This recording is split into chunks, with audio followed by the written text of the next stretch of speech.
की बड़ी खबर ही करेंगे जो कि बिहार के सासाराम से आ रही है, जहां एक बार फिर से बमबाजी होने की खबर मिली है। और बताया ये गया है कि नगर थाना इलाके में सुबह सुबह एक बार फिर से बमबाजी हुई है। हालांकि इस घटना के बाद इलाके में भारी पुलिस बल को तैनात कर दिया गया है। साथ ही एसएसबी के जवानों ने इलाके में फ्लैग मार्च भी किया है। तो ये बड़ी जानकारी निकलकर सामने आ रही है बिहार के सासाराम से, जहां एक बार फिर से बमबाजी की खबर मिल रही है। बताया ये गया है कि नगर थाना इलाके में सुबह सुबह बमबाजी की गई। हालांकि इस घटना के बाद इलाके में भारी पुलिस को तैनात कर दिया गया है। सासाराम में इससे पहले भी लगातार इसी तरह की हिंसक वारदात सामने आई थी और इसके बाद धारा 144 लगा दी गई थी। कई लोगों को हिरासत में लिया गया है, पूछताछ की जा रही है। लेकिन आज सुबह जब उम्मीद ये थी कि अर्धसैनिक बलों की तैनाती के बाद में कुछ शांति और बेहतर व्यवस्था यहां देखने को मिलेगी, एक बार फिर से बमबारी हुई है और अब ऐसे में लोगों की पूछताछ जांच पड़ताल तेज कर दी गई है। और बमबाजी के बाद आपको बता दें कि जवानों ने फ्लैग मार्च भी किया है और एक बार फिर से एसएसबी के जवान जो हैं उनकी तैनाती कर दी गई है। सासाराम में तनाव के बीच फिर से धमाके जैसी आवाज सुनाई दी, जिसके बाद इलाके में दहशत फैल गई। तो वहीं पुलिस प्रशासन की तरफ से फ्लैग मार्च भी किया गया। लोगों से शांति बनाए रखने की अपील की गई है इस फ्लैग मार्च के दौरान। इससे पहले लगातार गृह मंत्री की ओर से राज्यपाल के साथ बातचीत की गई है और शांति व्यवस्था बनाए रखने के लिए अर्धसैनिक बलों की तैनाती की गई। एसएसबी ने फ्लैग मार्च किया है, लेकिन सुबह सुबह ही एक बार फिर धमाके की आवाज सुनाई दी है सासाराम में। और इसी से जुड़ी दो तस्वीरें आपको दिखा रहे हैं किस तरह से फिर से माहौल बिगाड़ने की साजिश सासाराम में रची गई, जहां बमबाजी की गई। और इसी खबर पर और ज्यादा जानकारी के लिए हम रुक कर लेंगे। हमारे साथ सहयोगी चंद्रमोहन सासाराम से जुड़े हैं। चंद्रमोहन, क्या कुछ हालात वहां पर दिखाई दे रहे हैं? बिल्कुल, देखिए तकरीबन 5 बजे की यह घटना है जब एक छत के ऊपर बम फेंक दिया गया और जैसे पुलिस वहां पर पहुंचती, पूरे मामले की छानबीन करती, तब तक जो बम फेंकने वाला शख्स था वो फरार हो गया है। हालांकि इस घटना के बाद फिर से एक बार वहां पर पुलिस पहुंची और पूरे मामले की जांच चल रही है कि इतनी सख्ती के बाद भी कौन ऐसा शख्स है जो घर से बम निकाल कर लेकर पहुंचा और उसके बाद किसी के छत पर फेंक दिया। और जैसे ही यह घटना हुई है उसके बाद एसएसबी के जो जवान हैं उस इलाके में तैनात कर दिए गए हैं और लगातार फ्लैग मार्च किया जा रहा है। रामनवमी के बाद से जो हिंसा भड़की है उसके बाद कल दिन भर शांति सासाराम में बना रहा, लेकिन आज अहले सुबह जब ये बम फेंका गया है तो ऐसे में फिर से एक बार हिंसा की आग न भड़क जाए, इस पर नियंत्रण करने के लिए लगातार वहां पर एसएसबी के जवान और जो बिहार पुलिस के जवान हैं, बीएसएफ के जवान हैं, वो शहर में पेट्रोलिंग कर रहे हैं। लगातार फ्लैग मार्च किया जा रहा है और कोशिश ये की जा रही है कि शहर के शांति व्यवस्था जो है वो बिल्कुल कायम रहे और इसको लेकर वहाँ पर एक मीटिंग का भी आयोजन किया गया है। मीटिंग के बाद यह तय होगा कि फिर से किस रणनीति के तहत जिलाधिकारी और एसपी जो है वो आगे बढ़े ताकि एक बार फिर से हिंसा जो है वो ना भड़क जाए। और चंद्रमोहन, जो जमीनी हकीकत है वो न्यूज 18 इंडिया के दर्शकों तक आप पहुंचा रहे हैं कि किस तरह से अर्धसैनिक बलों की तैनाती की गई, बावजूद इसके आज सुबह तड़के एक बार फिर से एक बड़ा धमाका हुआ है। और बिहार के कई ऐसे इलाके हैं जहां पर इस तरह से घटनाएं सामने आ रही है, लेकिन सिर्फ बिहार ही नहीं, बंगाल में भी फिर एक बार इसी तरह से घटनाएं, हिंसक वारदातें सामने आ रही है। बिहार के सासाराम में तो पश्चिम बंगाल के हुबली में एक बार फिर से पथराव और आगजनी की घटना सामने आई है। ये दो तस्वीरें आपकी टीवी स्क्रीन पर देखिए आप, किस तरीके से दोनों ही जगहों पर लगभग एक जैसी घटनाएं सामने आई हैं और दोनों ही जगहों पर पैरामिलिट्री फोर्सेस और पुलिस की तैनाती की गई है।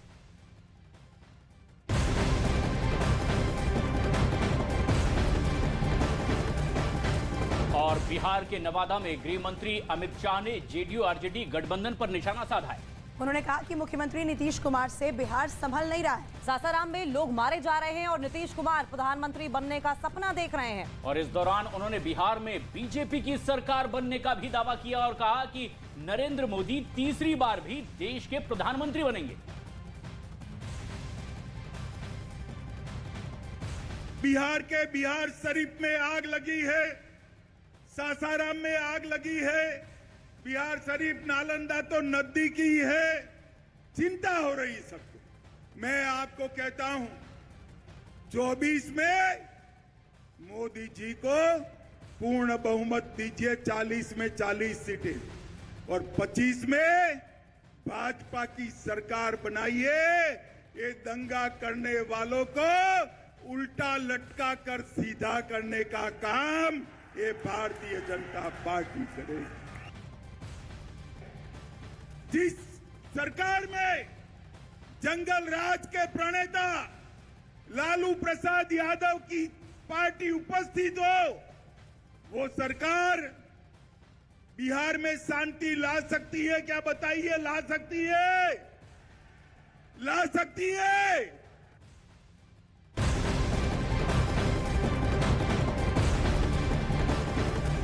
पश्चिम बंगाल के हावड़ा के बाद अब हुगली में हिंसक वारदात सामने आई। यहाँ रामनवमी को लेकर शोभा यात्रा निकाली जा रही थी और इस दौरान हिंसक झड़प हो गई। शोभा यात्रा में बीजेपी के राष्ट्रीय उपाध्यक्ष दिलीप घोष भी शामिल थे और अचानक हिंसक वारदात सामने आई है और पश्चिम बंगाल के कुछ और इलाकों में इससे पहले भी इसी तरह की घटनाएं सामने आ चुकी है। पश्चिम बंगाल में रामनवमी की जुलूस के दौरान एक बार फिर पत्थरबाजी और आगजनी हुई। बताया जा रहा है हुगली के रिशिरा में शोभा यात्रा निकाली जा रही थी। शोभा यात्रा पर अचानक कुछ लोगों ने पथराव शुरू कर दिया। सामने आए वीडियो में हमलावरों को फोर्स के जवान समझाते भी नजर आए, लेकिन उपद्रवियों ने पथराव शुरू कर दिया। पथराव से बचने के लिए कुछ लोगों को सुरक्षित जगह की तरफ भागते देखा गया। इस दौरान आगजनी भी की गई। हिंसा में बीजेपी विधायक विमन घोष भी घायल हो गए, जिन्हें अस्पताल में भर्ती कराया गया। शोभा यात्रा में भाजपा के राष्ट्रीय उपाध्यक्ष दिलीप घोष भी शामिल हुए थे। पत्थरबाजी हो रही है जानबूझकर, इतने बच्चे हैं, महिलाएं हैं, बुजुर्ग हैं, इसी स्टैम्पेड हो जाएगा। पुलिस खड़ा होकर देख रहा है, बड़ा बड़ा ईंटा पत्थर आ रहा है। शोभा यात्रा के दौरान अचानक पथराव होने से लोगों को संभलने का मौका तक नहीं मिला, जिससे कई लोग गंभीर रूप से घायल हो गए। बीच सड़क पर शोभा यात्रा रुकी रही और दूसरी तरफ से उपद्रवी पथराव करते रहे। पथराव के दौरान कई पुलिसकर्मी भी घायल हो गए। घटना उस समय हुई जब शोभा यात्रा रिश्रा के संध्या बाजार इलाके को पार कर रही थी। जानकारी के मुताबिक ये इलाका अल्पसंख्यक बाहुल्य है। शांतिपूर्ण से शोभा यात्रा जा रहे थे और जब मस्जिद से क्रॉस कर रहे थे, ऊपर से बड़ा बड़ा पत्थर फेंका और पुलिस लोग भी पूरा एकदम ऐसे ही ऑडियंस होके देख रहे थे। हालात को काबू करने के लिए इलाके में भारी फोर्स तैनात किया गया। इससे पहले रामनवमी पर गुरुवार को हावड़ा में जमकर हिंसा हुई थी। उपद्रवियों ने शोभा यात्रा पर पथराव करने के साथ ही गाड़ियों में आग लगा दी थी। हुगली में रिश्रा से निकल रही शोभा यात्रा पर पथराव के कई वीडियो बीजेपी नेताओं ने वायरल किए हैं, जिसमें एक समुदाय के लोग बड़ी संख्या में पत्थरबाजी करते दिखाई दे रहे हैं, जिससे शोभा यात्रा में शामिल लोगों में भगदड़ मच गई और देखते ही देखते पूरा इलाका रण क्षेत्र में तब्दील हो गया। उपद्रवियों ने कई दुकानों में भी तोड़फोड़ की। हालात को काबू करने के लिए पुलिस हवा में फायर करती दिखी और आंसू गैस की गोली भी दागी, लेकिन उपद्रवियों के हौसले इतने बुलंद थे कि उन्होंने पुलिस फोर्स पर भी पथराव किया। इस बीच प्रशासन ने इलाके में धारा 144 लगा दी और उपद्रवियों को आगे बढ़ने से रोकने के लिए पुलिस फोर्स ने कई इलाकों में बैरिकेड भी किया। इसके अलावा हालात को और ज्यादा बिगड़ने से बचाने के लिए कई इलाकों में इंटरनेट सेवा भी 24 घंटे के लिए बंद कर दी गई। पश्चिम बंगाल बीजेपी के प्रदेश अध्यक्ष सुकांता मजूमदार ने केंद्रीय गृह मंत्री अमित शाह को पत्र लिखा और तत्काल मदद की मांग की। तो वहीं शोभा यात्रा पर हुए हमले के बाद गुस्साए बीजेपी के नेता और कार्यकर्ताओं ने प्रदर्शन शुरू कर दिया और पथराव के विरोध में सड़क पर बैठ गए। हालात को काबू करने के लिए पुलिस के बड़े अधिकारियों ने रिसरा में पैदल गश्त कर लोगों से शांति व्यवस्था बनाए रखने की अपील की। हिंसा वाले इलाके में अतिरिक्त फोर्स तैनात की गई। पश्चिम बंगाल के भी कई इलाकों में इसी तरह से अब हिंसक वारदातें सामने आ रही है। आशिका सिंह हमारी सहयोगी इस वक्त ताजा अपडेट के साथ हमसे सीधे जुड़ रही हैं। आशिका, अब जो ताजा पत्थरबाजी आगजनी हो रही है, किस तरह से इस पर कार्रवाई हो रही है? क्या अब तक वजह बताई गई है? कितनी धरपकड़ इस पर हुई है? देखिए, फिलहाल पुलिस जो है पूरे इलाके को घेर चुकी है। गलियों गलियों में घुस करके बैरिकेड लगा दिया गया है। जो भी वहां पर चाहे बाइक से आ रहा हो, चाहे ऑटो से आ रहा हो, चाहे ई रिक्शा से आ रहा हो, सभी को जांच किए बिना, जो बाइक के बॉक्सेस हैं, नीचे क्या रखा है, वो सब भी देखने के बिना पुलिस अंदर जाने नहीं दे रही है। साथ ही साथ आपको ये भी बता दें कि रैपिड एक्शन फोर्स जो राज्य सरकार की है वो भी यहाँ पर तैनात की गई है। आंसू गैस के गोलों के साथ, तैयारी के साथ जो है वो फोर्स यहाँ पर तैनात है। फिलहाल परिस्थिति नियंत्रण में है, लेकिन तनाव अब भी इलाके में बना हुआ है। आज बीजेपी के जो राज्य अध्यक्ष हैं सुकांत मजूमदार, वो भी यहाँ पर आने वाले हैं, तो संभव है कि उनको यहाँ आने से रोका जाए। जैसा कि कल देखा गया था, हावड़ा जब वो जा रहे थे उनको वहाँ पर पुलिस ने रोक दिया था। हालांकि हावड़ा के कुछ इलाकों में वो गए जरूर थे, लेकिन जहाँ वो जाना चाहते थे, जो हिंसाग्रस्त इलाके थे, वहाँ नहीं जा पाए थे। बिल्कुल, लेकिन कुछ इलाकों में ये तनाव अब भी बना हुआ है और सख्त कार्रवाई की दरकार अब भी पश्चिम बंगाल के कई इलाकों में। अपडेट्स आपसे लेते रहेंगे।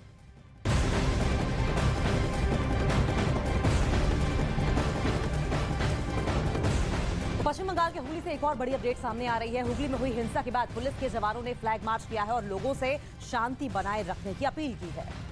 और ये तस्वीरें आप देख रहे हैं ऐसे में जबकि कई इलाकों में हिंसक वारदातों की खबरें पश्चिम बंगाल से आई, अब पुलिस ने फ्लैग मार्च किया है और ये दिखाने की कोशिश की है कि परिस्थिति कंट्रोल में है, लोगों से भी शांति बनाए रखने की अपील की गई है।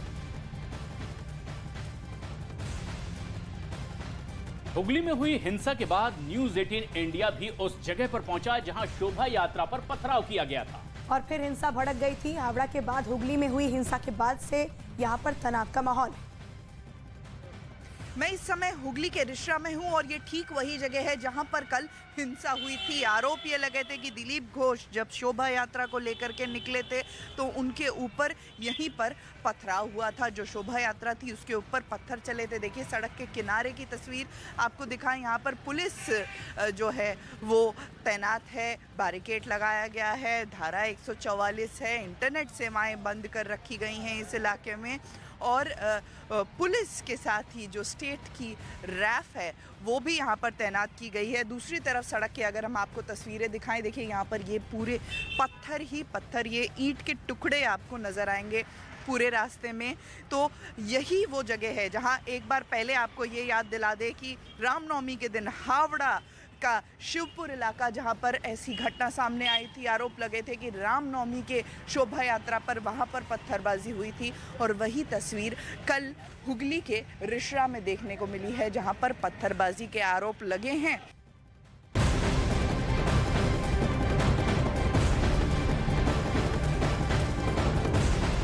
और हुगली में हुई हिंसा के बाद से ही पुलिस पूरी तरीके से अलर्ट है। पूरे इलाके में पुलिस का चेकिंग अभियान चलाया जा रहा है। बैरिकेडिंग लगा दी गई है, हर गाड़ी को रोककर उसकी जांच पड़ताल की जा रही है।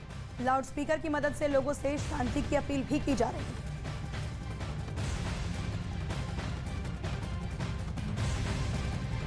और ये तस्वीरें आप देख रहे हैं पश्चिम बंगाल में किस तरह से अब शांति व्यवस्था बनाए रखने के लिए कवायद में जुटी हुई है पश्चिम बंगाल की पुलिस। लाउडस्पीकर के जरिए लोगों से शांति व्यवस्था बनाए रखने की अपील की जा रही है। हर आने जाने वाली गाड़ी की चेकिंग की जा रही है ताकि कहीं फिर इस तरह की किसी और साजिश को अंजाम तक न पहुंचाया जा सके। संदिग्ध वस्तु, संदिग्ध शख्स से जरूर पूछताछ की जा रही है। हर गली नाके चौराहे पर पैरामिलिट्री के साथ साथ पुलिस की तैनाती की गई है जिससे किसी भी अशांति फैलाने वाली चीज पर शिकंजा कसा जा सके। बैरिकेड्स लगाकर हर गाड़ी को रोका जा रहा है, जांच की जा रही है और बाकायदा लाउडस्पीकर की मदद से लोगों से शांति बनाए रखने की अपील की जा रही है।